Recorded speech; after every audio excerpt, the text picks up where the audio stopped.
یہ اسمبلیاں بنائی جاتی ہیں، یہ عوام کی منتخب اسمبلیاں نہیں ہوتی، اور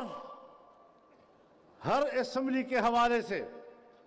ان کا ایک ایجنڈا ہوتا ہے کہ ہم نے ایک ایسی اسمبلی بنانی ہے کہ جس سے ہم یہ قانون سازی کرائیں گے، یہ ترمیم کرائیں گے، یہ تبدیلیاں کرائیں گے۔ چنانچہ آج کی اس پارلیمنٹ سے حکمرانوں نے اور ان کی پشت پر کھڑے طاقتور قوتوں نے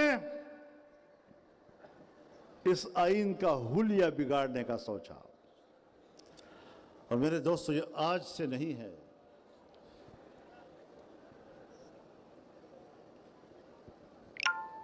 اس آئین کا مذاق جنرل ضیاء الحق نے بھی اڑایا تھا، اور جنرل ضیاء الحق کا مقابلہ بھی جمعیت کے کارکن نے کیا تھا۔